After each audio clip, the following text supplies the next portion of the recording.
UP और उत्तराखंड की खबरों के लिए एबीपी गंगा को सब्सक्राइब करें और बेल आइकन दबाएं। ब्रेक के बाद अब आपको सीधे लिए चलते हैं देवरिया। मुख्यमंत्री योगी आदित्यनाथ पहुंचे हुए, उनका संबोधन के लिए एक बार फिर से आपका आह्वान करने के लिए हम लोग देवरिया में आपका आह्वान करने के लिए आए हैं। भाइयों बहनों, मैं पिछले दिनों देवरिया आया था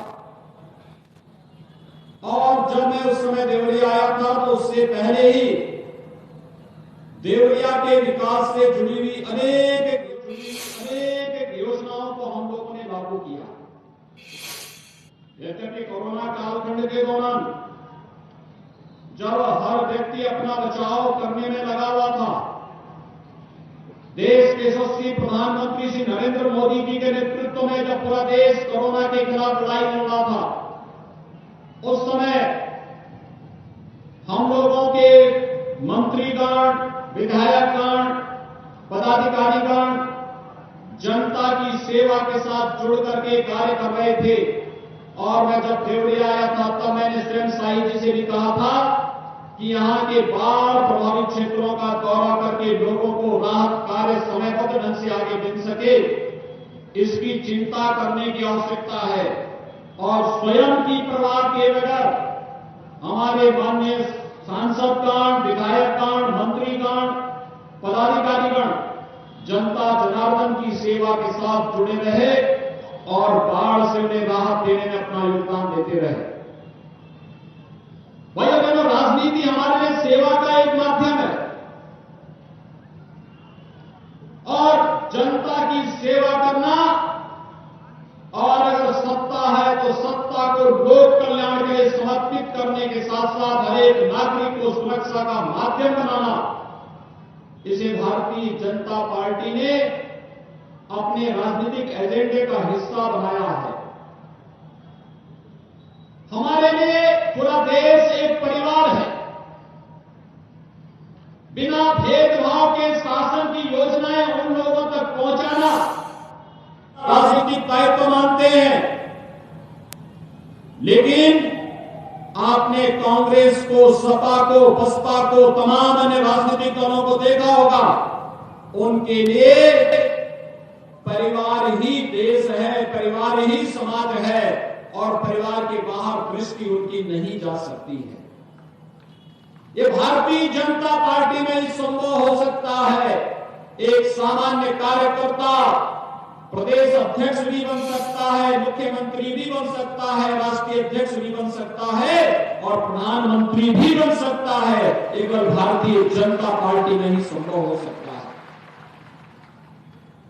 क्योंकि भारतीय जनता पार्टी ने तो 2014 में जब प्रधानमंत्री के पद पर श्री नरेंद्र मोदी जी का अभिषेक होता है, इस देश की जनता जनार्दन ने मोदी जी को अपना समर्थन और सहयोग दिया और वे प्रधानमंत्री बनते हैं।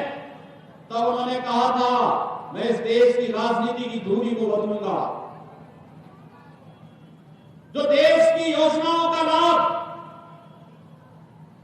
परिवार को, जाति को, मत और मजहब के आधार पर देने की एक कुत्सित मंशा 1947 के बाद से कांग्रेस ने और आज के विपक्षी दलों की सरकारें जब थी तब उन्होंने प्रारंभ की थी।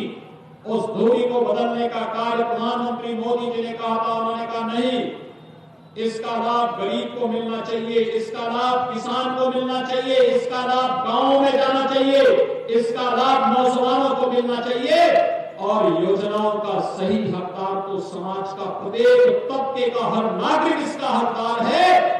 इसमें हम विकास सबका करेंगे लेकिन तुष्टीकरण किसी का नहीं करेंगे, विकास सबका।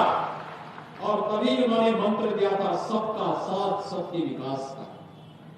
आपने देखा होगा, सामान्य रूप से तो कार्य हो ही रहा था। जब दुनिया कोरोना से अपने आप को बचाव कर रही थी तब प्रधानमंत्री मोदी जी 80 करोड़ लोगों को मुफ्त में राशन उपलब्ध करवाने का कार्य कर रहे थे।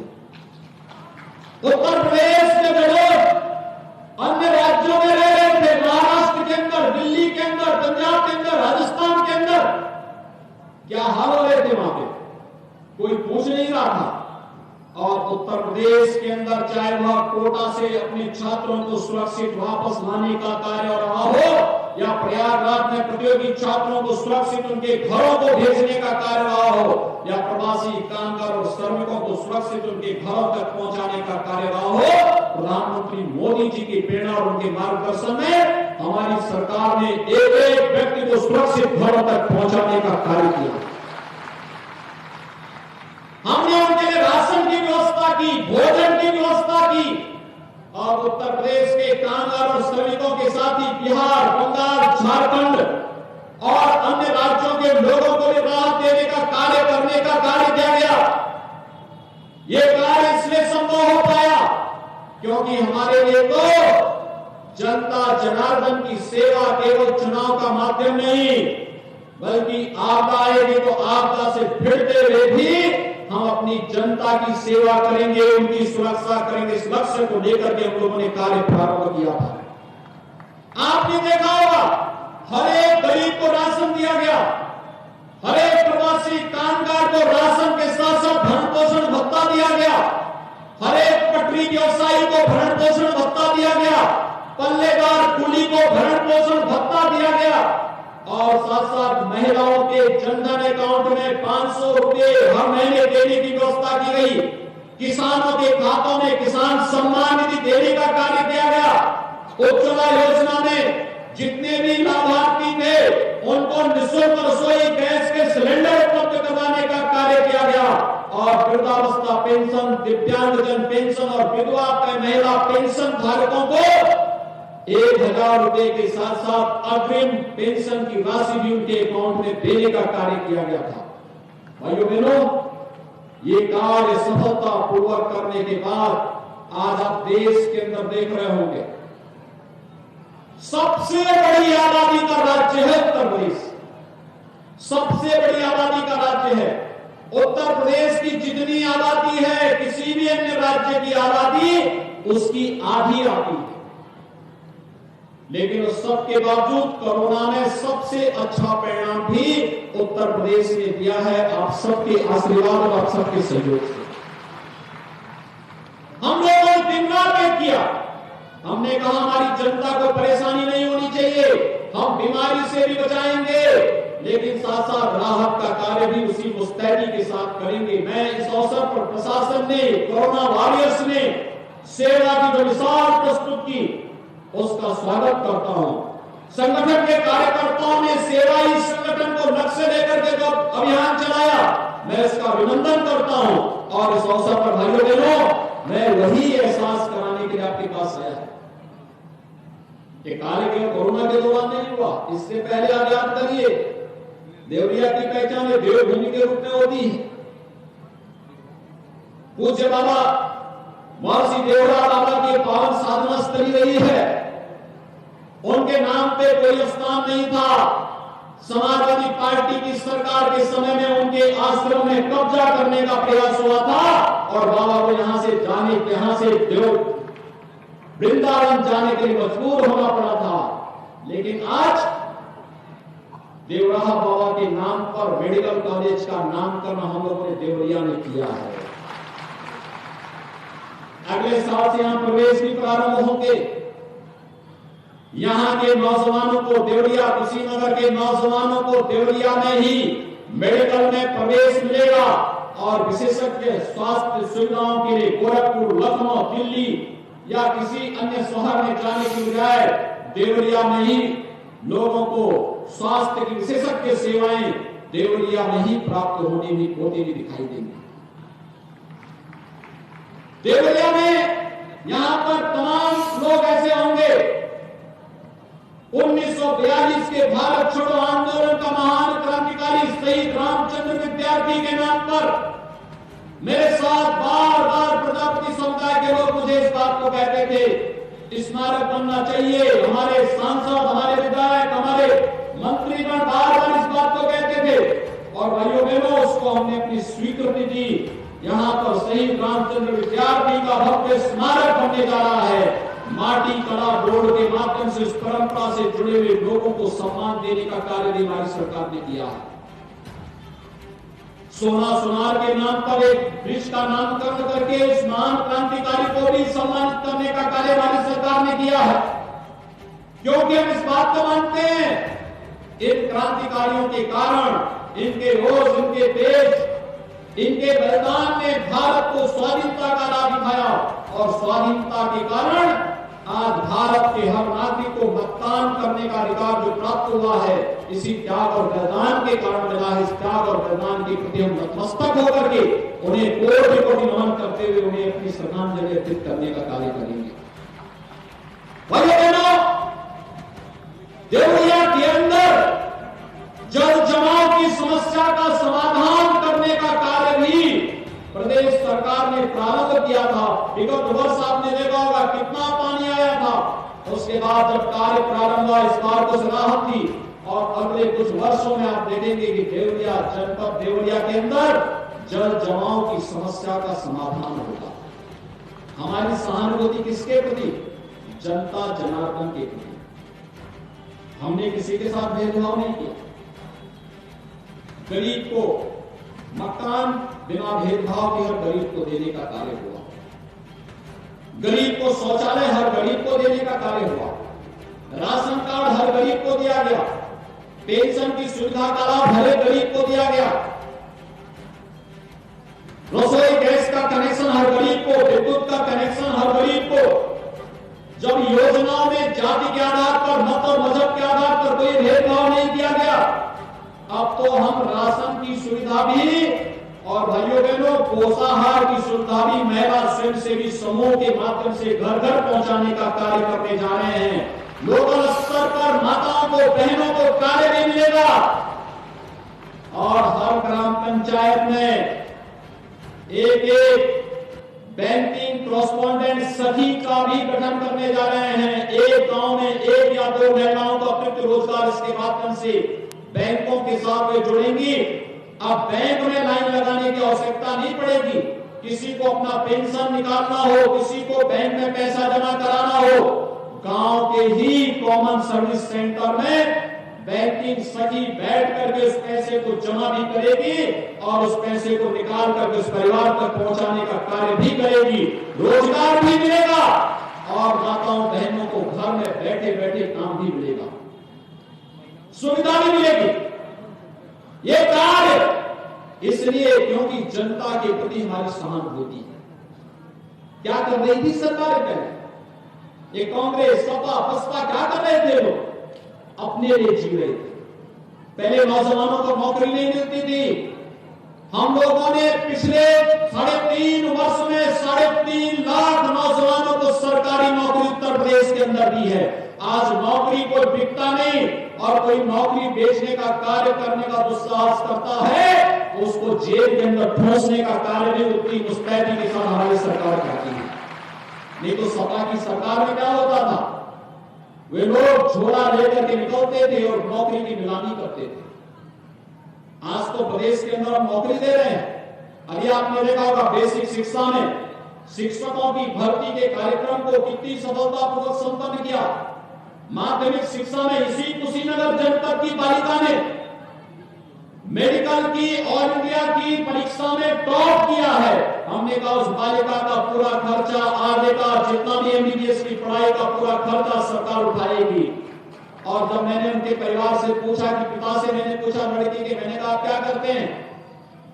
उन्होंने कहा मैं तो एयरफोर्स में था, अपनी बालिका को पढ़ाना था, इसलिए मैंने सर्विस के बाद 20 वर्ष के बाद उन्हें अपना बीआरएस लेने का एक अवसर मिलता है। कहा बच्चों को पढ़ाई कराने के लिए मैंने बीआरएस ले लिया था। तो मैंने कहा उसके बाद उन्होंने कहा साहब आपके यहां से नौकरी निकली माध्यमिक शिक्षा में एलटी ग्रेड की शिक्षक की, मैंने भरा और मेरा चयन इसमें हो गया। बेटी मेरी टॉप कर गई मेडिकल में और मेरा शिक्षक के रूप में चयन हो गया है। यह है सरकार की कार्यपद्धति। नौजवान के भविष्य के साथ कोई खिलवाड़ नहीं कर सकता था। नहीं तो जब मैं आता था कभी यहां पर सपा के समय में आपने देखा होगा लार में कितना बड़ा दंगा हुआ था दुर्गा मूर्ति के विसर्जन को लेकर के।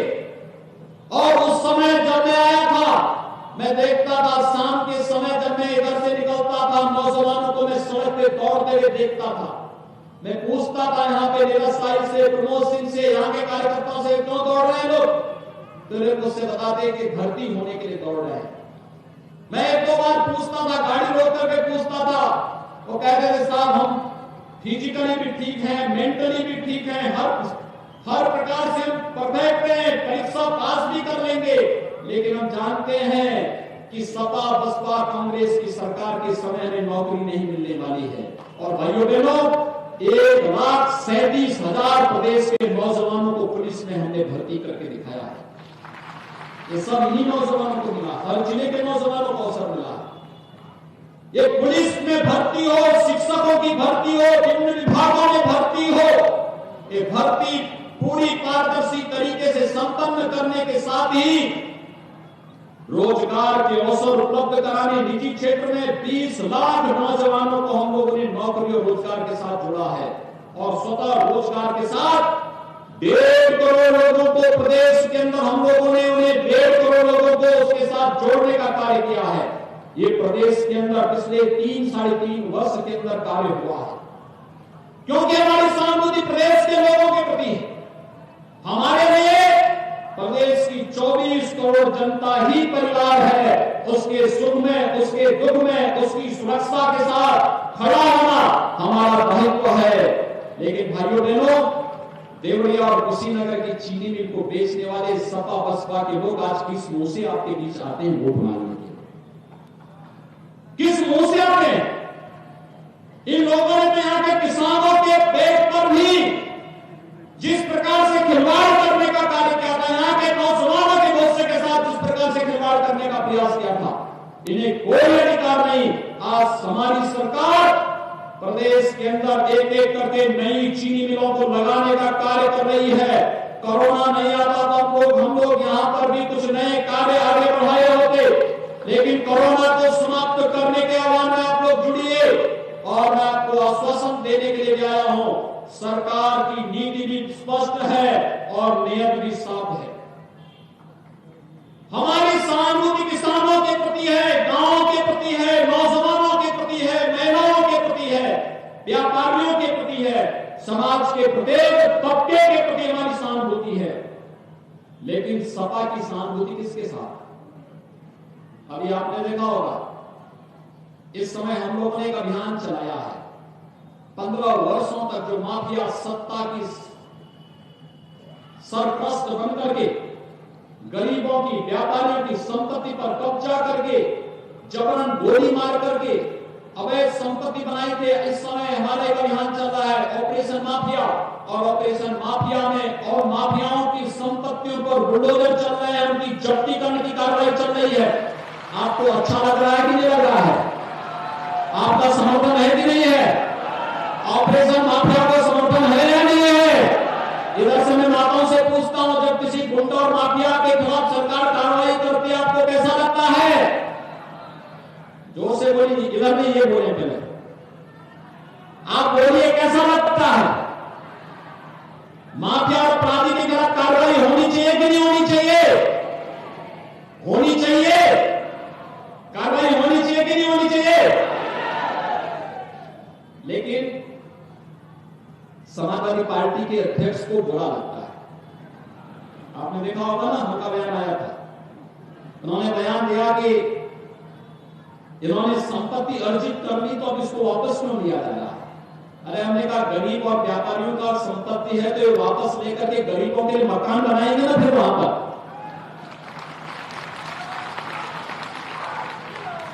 गरीबों के लिए वहां पर फिर से आवास बनाने का काम करेंगे। और व्यापारियों की संपत्ति होगी तो व्यापारियों को वापस करेंगे, लेकिन किसी माफिया को प्रदेश के अंदर पनपने नहीं देंगे।